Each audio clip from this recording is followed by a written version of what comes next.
missing that because I took my glasses off, but we're good. Hey, it's Brian Sebastian, Movie Reviews and More, Worldwide TV Network, WomenOnTV.tv, IT247 out of Franklin, Tennessee. And just like Kenny, we're out there rocking and cranking and stuff. So, all right, so Kenny, who are you and what's going on and what month is this? Okay, my name is Kenny Wilkerson. I'm with the band Nova Rex, which we just celebrated our 36th anniversary. And I am the author of a cookbook called Rockin Recipes for Autism. And April is Autism Awareness Month. I always want to say Autistic Awareness Month, but it's Autism Awareness Month. And I have a brand new cookbook that just got published called Rockin Recipes for Autism, which has 57 famous rockers in it that benefits We Rock for Autism, which is a 501c out of South Florida. Does music therapy for kids on the spectrum. I happen to have a son that's on the spectrum, so it's close to my heart. And your son is fun to see. I see some things here and there, what all you guys are doing. And I think that's really, really special. And then talk about how well your cookbook has been, because it's almost a year, isn't it, right?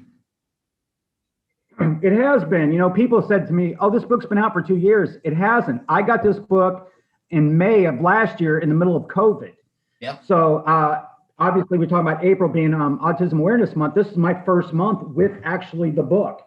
Yeah. So, and then prior to that, we did pre-sales. It took a lot of time to raise the money and do it. But again, like I said, it's a hardback, 127 pages, full glossy. And if you want to see, like, say, here's one with Steve Lukather from Toto. Everybody loves him.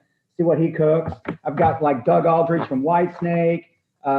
Here's Don Dawkin, for instance. So basically, it's just little stories. And I was just really blessed to have these guys donate recipes. And what's funny, you think a lot of these musicians don't know how to cook, but a lot of them own restaurants and have been chefs. Well, you know, what's the biggest misconception when it comes to rockers not having a book? Well, most of them have a book and they got fantastic stories to tell.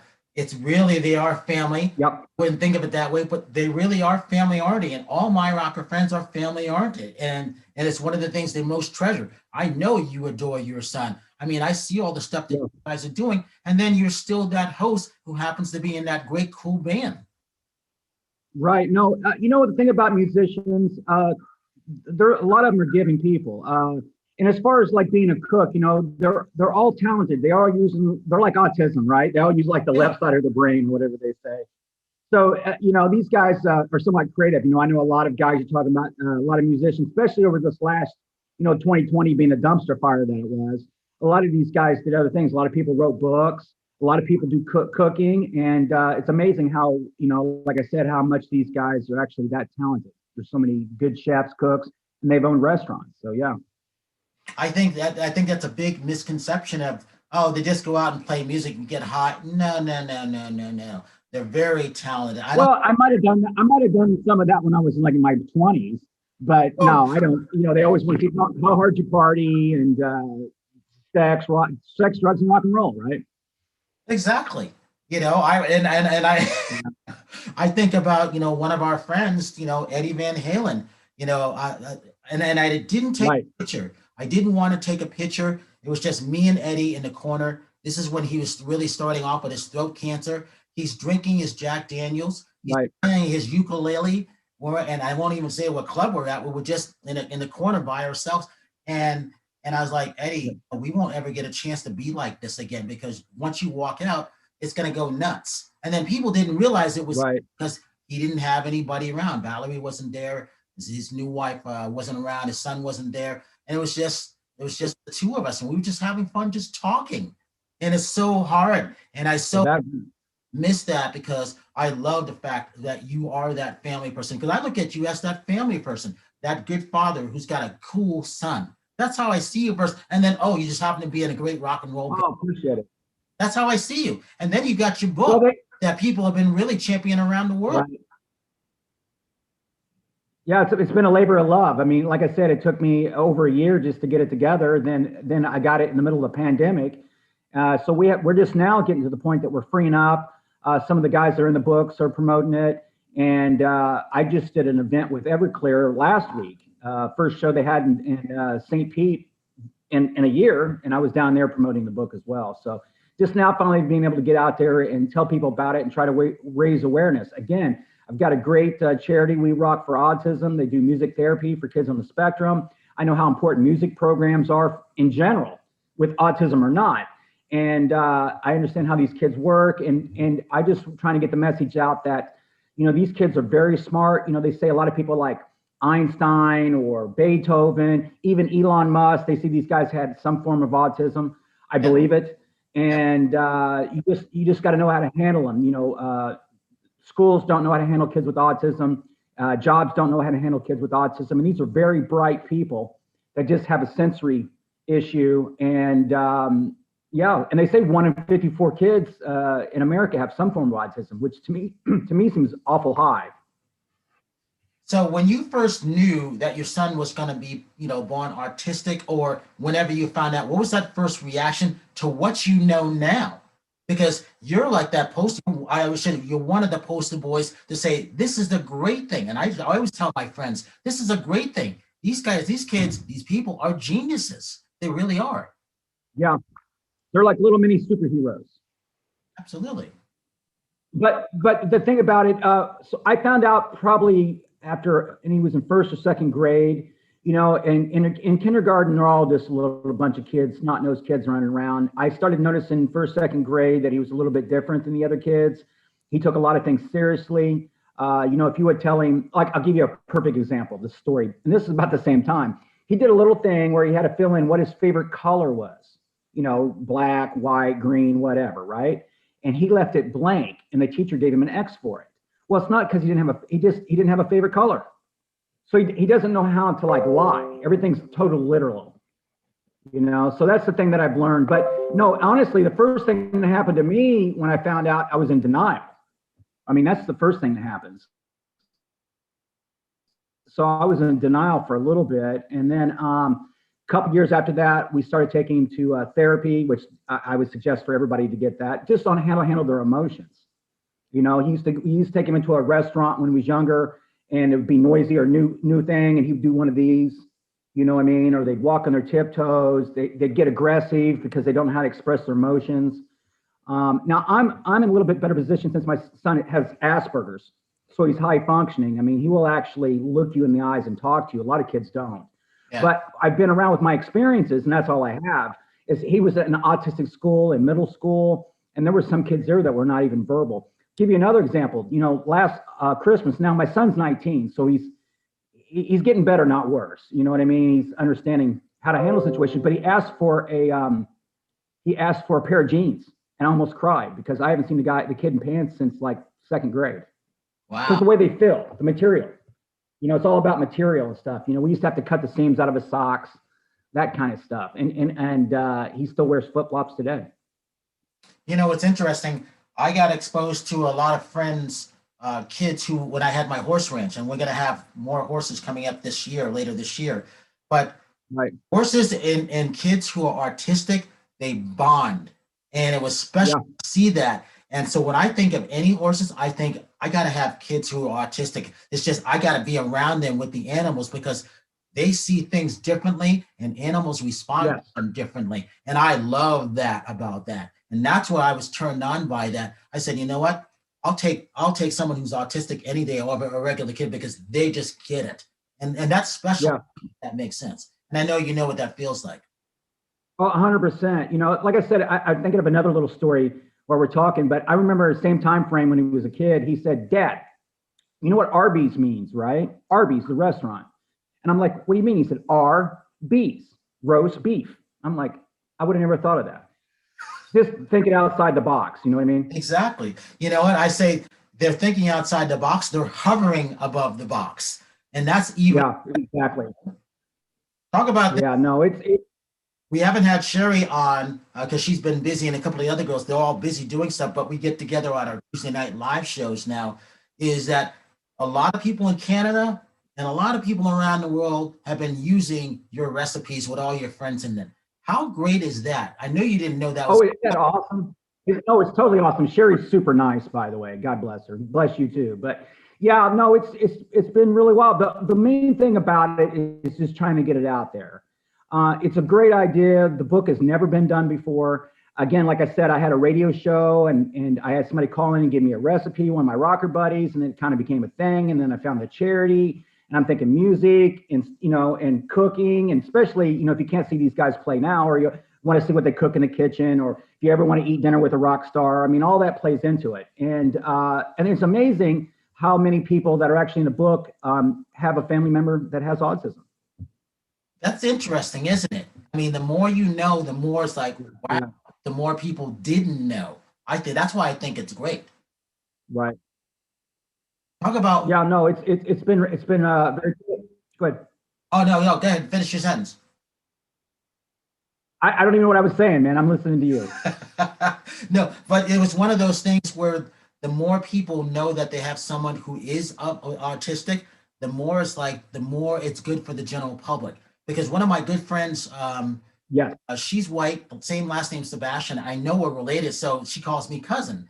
Well, her son is autistic. He loves everything about Walt Disney. He can tell you everything. So I go, I gotta have him on, because there's no way to replace Leonard Maltin. Why can't your son replace Leonard Maltin? He knows everything about Disney. He's worked at Disneyland. Why not? Right.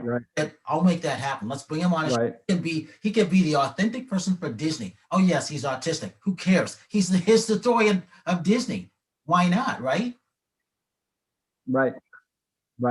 No, these kids all have, like I said, they're all little superheroes. The main thing is just to be able to handle them. I remember when he was younger, kids would say, oh, he would throw a fit in a restaurant or something like that because, he thought he had a dirty spoon. I mean, it could have been anything. And they always thought he was just throwing a fit, and I'm like, listen, you don't understand. This kid's doing the best that he can. Yeah. There was a time where they told him to wash his hands when he was young. And I remember him washing them till his knuckles bled, because they get obsessed with stuff is what I was kind of getting on. Now, the thing with autism, what's so hard about it is they're all different. This kid might be nonverbal, but can do this, or is really good with numbers, or like my son doesn't like to take the stairs, but now he'll take the stairs, but he won't take an elevator. There's like OCD mixed in with different things, so it's hard to, they're each a little bit different. It's not like when you say, hey, I have, and I'm not even putting this on, but you say I have pancreatic cancer. Well, there's just one thing for that. That's what you have, and they know how to diagnose it, how to deal with it. When you say autism, it's autism with. Is it high functioning? Is it low functioning? Does he have this, sensory issues? Is he OCD as well, or ADHD or whatever? So all that's is tough to deal with. But again, I had the hardest time just getting him through school, because teachers, they don't have a format for that. They just try to push him through. Even though he was getting really good grades, the social part was off, and that's what. And matter of fact, I actually put him in autistic school in middle school just because kids were picking on him. Oh, wow. So, because that's a rough year for anybody. Yeah. And they asked me, what's it like raising a teenage son with autism? Well, the thing is, I don't know any better. I don't. I've only had the one son, so I only know what I'm dealing with, but raising any teenager is hard. Yeah. So then you add that on top of it. So, yeah. But the thing I like, and I'm always following a lot of your posts and so on, a lot of the girls, is that you have a special relationship. And I like the special relationship. I think that's cool. Oh, with my son? Yeah. Yeah, no, we're pretty tight. I mean, I love that boy. I mean, do you have kids yourself? No, I'm always all my friends' kids. Yeah, no, I see, because I just have one brother. I have three nephews, and I'm like, the thing about having a son or a daughter, having children, is it makes your life, it's more about them than it is you. And being a musician, it's me all the time. I don't care what they say. It's ego based on a lot of levels. Yeah. But when it comes to having children, then it's weird to have somebody that's more important than you. Did you think that your band was going to be together this long? You don't plan this, and it's no. That it happens. No. Well, it's a timing thing. We started back off in '85, so we got the tail end of the whole hair metal thing, and we ran course in that for a long time. But then when all the grunge movement happened, I ended up just putting the band on the road, and we got to buy another 10 years. And then after that, we had a little bit of a break. And then back in 2010, I did that documentary that got on the Doc channel and Netflix and everything. And that kind of kicked it all back in. And now I just make a joke that we're like the Sha-na-na hair metal. You know, we're just representing a time frame, and which is a great time frame, by the way. I mean, a lot of people love the 80s. I mean, there hasn't been you had the 60s, the 50s, the 60s, the 70s. Then the 80s was probably the last, I would say decade that really changed a lot of people's lives. Since then, the music business is all weird, as you know. I was doing a report not too long ago where they said albums outsold CDs. And I'm like, it's not because they've done better, it's because CDs have done worse. Exactly. I don't even own one. I don't have a CD player in my car. I don't have one in my car. So it doesn't even come with one. So the music business is completely lost. The only thing left out there is truly for bands is touring. And then that got taken away from us last year, which a lot of places, bars, venues, hospitality, those kind of bartenders, whatever, these people will never work again. Some of those places close for good. So we're just starting that all back up again, trying to get festivals and all that. Like I said, luckily for us, we were in Daytona, so we got to, really do Bike Week a couple of weeks ago. What was that? And excited about future gigs. It was really good. I'll tell you, it was the weirdest thing. I'll be completely honest with you. Nobody had a mask on, and then COVID rates went down. So I don't know, you know what I mean? I'm wearing my mask, I'm wearing my 2 masks, I'm hand sanitizing, I'm doing whatever they tell me to do. But it's just, it's a crapshoot out there. Now with me trying to book the band again, getting out there, it's like, what state can you go to? Right. Texas is wide open, but New York's not, or this is open, but California's not, so it's just kind of hit and miss. But I figure with the vaccine, hopefully by the end of summer, festivals will be full on kicking again. It's been 2 years for a lot of them.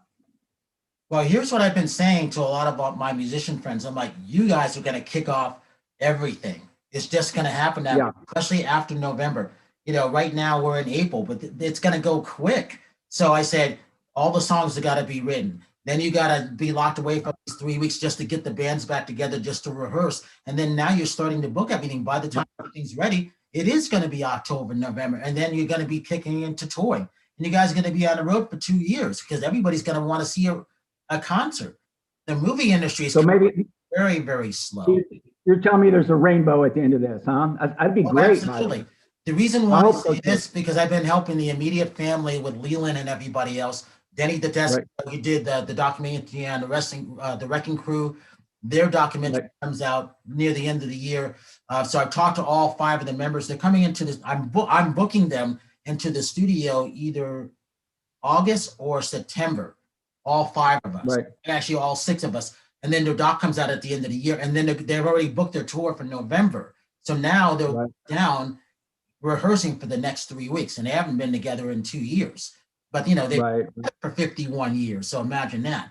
But yeah, wow. That's how I see everything. You guys are going to be leading everything. And I think that's great because you're going to be, everybody's clamoring to go see a concert. Yeah, I hope so. We've had some hit and miss shows, just a bunch of bike events, because those are still kind of running. Like a lot of the festivals closed, a lot of bars you can't have full capacity, so that kills that. Who wants to play to a half capacity crowd? So I've done some bike events. Again, we just played one a couple of weeks ago, and then our next show is the end of the month in Panama City. It's Panama City Bike Rally up there, so we'll be up there for the weekend. And then just waiting for some festivals to finally give up dates, and try to get out there. But at least you guys are playing slowly but surely. That's a good thing. A little bit. Aren't doing anything, But you happen to be in. Yeah, it helped out a little bit. I'm not going to lie. It helped out. I've played more than some people, but they've been real sporadic. 1 gig this month, a weekend the next month. It's just been hit and miss, just enough to keep a band together, because that's another problem too. You go a year without playing with your guys. No telling what the hell's going to happen. These guys still got to pay their power bill, and I don't care what level of musician you are, from Metallica to the local B-bar band. They say 80% of all musicians live on a weekly paycheck. Oh, I didn't know that. That's interesting. Yeah. I wondered about. Yeah. Well, because you always expect it to be there. You know what I mean? It's like bartenders too. Bartenders do the same thing. They live week to week, pretty much, depending on what's happening. You're like, oh, I'll pay the rent next weekend when I go work this gig, But if you don't have a job, it's been tough. But again, I hope that a lot of these bands stay together. A lot of them are phasing out too. You know, the guys, you know, talking about Eddie Van Halen. I mean, that one actually hurt me. I mean, Bowie, yes, Prince, yes, but Van Halen, now that's like in my wheelhouse. And I'm like, wow, it's amazing. And you know, you see these guys like, you know, Rudy Sarzo or whatever. These cats, I mean, they're in their 70s now. Exactly. So it's like, wow, Ozzy, you know, Ozzy's last tour. I mean, he had to put that thing on hold for 2 years. Well, You know, you hope you. I remember talking to Sharon about that when she was a guest for America's Got Talent. I mean, that's where she and I bonded. And the only reason I like Ozzy and Rob Zombie is because my girlfriend liked him, and I was like, "Who's Rob Zombie?" Right. And then we became friends because he did the House of a Thousand Corpse, and no one wanted to talk to him. So I'm like, I guess I got to talk to him because my girlfriend likes Rob Zombie, and then Sharon and Rob and I became friends. Yeah, that's awesome, dude. And I would have never have known. So imagine this, Kenny. I'm interviewing Rob Zombie with Sherry at 9:00 in the morning in the Mondrian in Hollywood. 9:00 in the morning. That's awesome. I'm thinking, Rob, are you awake? Next time you need somebody to hold the mic or lighting, let me know. I'll fly out for that. But it was I'm big Ozzy fan. Big Ozzy, Rob Zombie fan. Well, see, and this is where it goes back to me, the black guy growing up in Connecticut, who I was really a rocker because I grew up in an all-white town. So I was the ticket. I got a chance to acknowledge and see all these things. So you guys have became idols. I would have never known. I would have been friends to a lot of them and helping them one way or another. You know, thank goodness for reality shows. But again, it gave me a better insight to your worlds because I'm able to explain it to people who don't know about it. Because it's about getting the right word out. And then now that you guys have your shows, what's going on with your shows? Well, that's the next thing. I mean, like I said, we'll be able to promote the book at shows. I planned on doing that the whole time anyways. I'm also waiting for bands like, you know, Warrant and these kind of guys to get back out on the road too. And hopefully they'll, you know what I mean? There's the guys that are in the book. So we've all just kind of been sitting around. But like I said, you know, it's April is Autism Awareness Month. And I'm just excited to get the word out there and for a great cause and do something that's never been done before. And, you know, especially since the pandemic, a lot of people have been home, you know, everybody started cooking at home and stuff, probably getting bored, probably went through all their grandma's recipes already. So you can always get a book, Rockin Recipes for Autism. You can go to rockinrecipesforautism.com. It's almost a 2-pound book, 127 pages. And like I said, the proceeds go to We Rock for Autism that does music therapy for kids on the spectrum. What's happening with your radio podcast shows now? You know, my radio show, I'll be honest with you, it's done. I had a year contract with them that started March 1st, and it's radio, man. You know, radio is the craziest thing. That's worse than actually being in a rock and roll band, as far as just chaos. You know what I mean? But it was fun. I did it Monday through Friday, 7 days or 5 days a week. It really got me through the pandemic. And I got to interview my idols like Rudy Sarzo, for instance, you know, so that was really special. And I'm sure that it's not even my first radio gig. I had one prior to that where I did a Sunday show for a couple of years, and it'll probably happen again. But right now I'm just gearing up on the cookbook and obviously going out and playing on the road. But I will tell you a cool thing we did about a month ago. We did a national hamburger commercial for a place called Mooyah Burgers. Oh, I saw that. I thought that was cool. I love that commercial. Yeah, never heard of them before, but they have like over 100 locations. They got a couple in Dubai. If you guys get a chance to go to Novarex Mooyah Burgers on YouTube and check it out. You know, it's funny. I love that commercial. I'm like, I never heard of this hamburger place. I'm like, but this is a great commercial. Yeah. 100 locations, man, and growing. So there's 3 of them here just in Central Florida, but most of them, I think they're based out of Texas. They have a bunch of locations in Texas. But you know, talking about Sherry, they got one by her house in Canada. Well, her first stop will be here. I got a bunch of packages for her, and then it will be one of the things where we go into Los Angeles and we do all of this. She's going to be on the road for a while, so she's got a lot of stuff. And the Florida, obviously, to see you guys. So that's going to be fun. Yeah, I can't wait. No, there's the thing about you know, talking about me is that you have circled yourself with a bunch of good people. and you're only as good as your weakest link. And I think that's awesome, man. You definitely you're all good props to you. Well, when we last talked, we had 4.1 million views a day and counting. We're at 7. My goal was to get to 10. I think by the end of the summer I can get there. But again, the message is to make sure that we start promoting the stuff. And then when I gave my copy that I had from you, I gave it away to one of my friends whose child was autistic. And I said, that's a great thing to do. So I got to get another one, because every Tuesday I feature someone's books. And so Oh, wow. doing yours. I did Vincent Spanino, he created fragrances for like Britney Spears and everybody like Right. I want a fragrance, create one for Movie Reviews and More, and create one for the women. He goes, okay, so he's coming in the studio. So I did his book. So 2 weeks from now, Kenny, I'm going to do your book on a Tuesday night. Why that is important, because it's April, and that makes sense. I appreciate it. Just like I said, send me your address again, and I'll send you the copy, buddy. Okay. Last thing. No problem. Yes. People inspired. What's the Kenny Wilkerson word of inspiration for people out there? Oh, well, that's deep, man. Oh my God. I would say just enjoy life. It goes by really quick, and enjoy what you do. You gotta love what you do. I mean, I know you love what you do. I can see the passion. I love what I do. It's hard work, or everybody be doing it. I say if I worked this hard on any other profession, I'd be retired by now. So, but I love what I do, and just be true to yourself, and be good to your friends. And last thing, where can people catch up to you on your shows that you've done? Because I think about this all the time. I couldn't do a Monday through Friday gig like you would. It would just be too much. But I was doing 3 and 5 shows a day. But I just couldn't do it Monday through Friday because of all the other stuff I'm doing. I don't know how you did it. Yeah, you did it. It was tough, it was definitely tough. I will tell you though, I'll tell you the main thing is sometimes I didn't want to go in after, so many months, but after I got there, then you're up, right? And the real problem was after I did the show coming home, it took me a couple hours just to decompress. Yep. That was the hard part. But if you go to on YouTube and you type in Real Talk with G Love, there's some archive footage there and stuff of interviews. And with that, I have to always say, so Kenny, it's always a pleasure to have you on. I'm going to book you right before you guys head out on your tour for our live Tuesday night girls, because you're going to be on with 4 or 5 of the other girls because of the 13 co-hosts. I rotate them in like their basketball team, and they love it.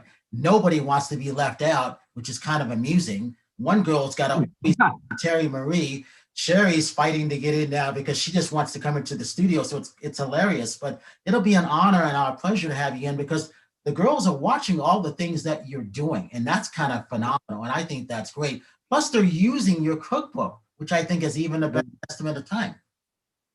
Well, and I have no problem coming on your show with beautiful ladies. Exactly. That's a bonus. That's rock and roll 101. Hot chick. Exactly. Check. And with that, I'm going to say, if you see someone without a smile, please give them one of yours, because the world needs it. This is Kenny Wilkerson. I'm Brian Sebastian, and we will see you next week with that book.